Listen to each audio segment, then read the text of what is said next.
Hey there, YouTube land.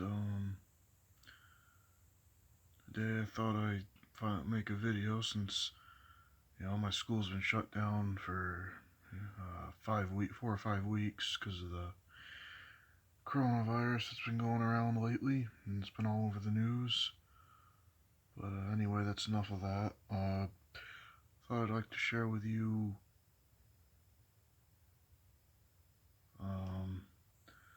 some of the lubricants and oils that I use on fishing reels. The first one is this, whoops, hold on. Okay, there we go.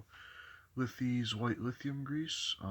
It's a multi-purpose grease, not really a fishing reel grease, which they do make some. I know some companies do, like Penn and Eagle Claw.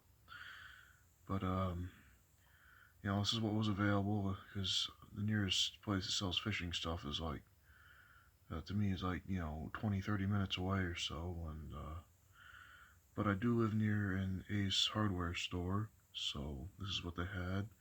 It's fairly cheap, like $3 for a tube of this. So that's what I got. It says here it's high quality multi-purpose grease for automotive, marine, shop, farm, and home use. So it really is a multi-purpose. So yeah.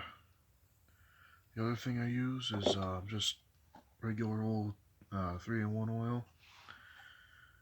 It's been around for many, many years, and it's good for a lot of things. Now, one of the questions that sometimes people might ask is, well, what parts of reels do you oil and what do you grease? Well, you grease gears. For instance, in this Mitchell 300, you would grease the gears, which are in here. So moving parts you would grease. Oil would be more for like bearings. This doesn't have any bearings, so it's probably not the best example, but another thing you could oil is, if I can get the crank off, I was pushing it in the wrong direction. You can put some oil down that hole where the crank on this screws in, so that way there's less friction between the threads when you're cranking your reel, so it's nice and smooth. You can also oil drag sometimes. This one, it's really not necessary.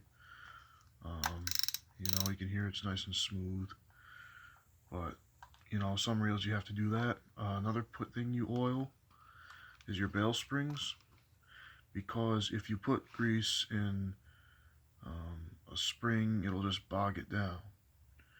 Now, as far as the application of grease, what I use is just plain old paintbrush, and you see I cut the bristles down a bit short, because the reason for that is because if you leave them long, you'll get hairs all in the grease from the brush, and that just gets annoying and it's never good. So when you cut it short, you won't get hairs in your grease, and you can still spread it around evenly. Now what I'll do is I'll take this and I'll put a glob on a gear and then spread it around with the brush.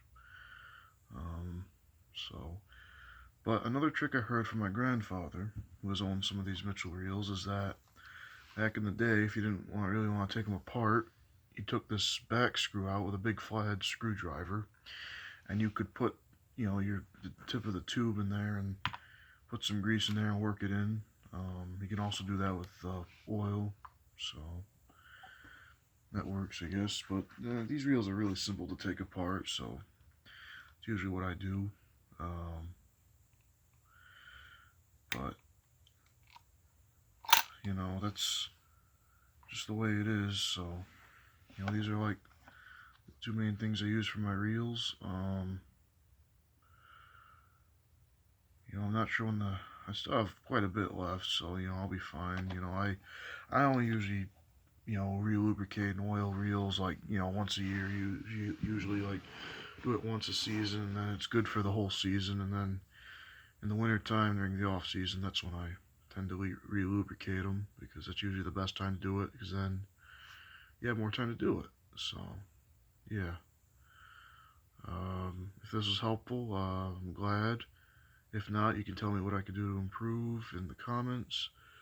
And if you haven't already, like, comment, and subscribe. And thank you for watching this video.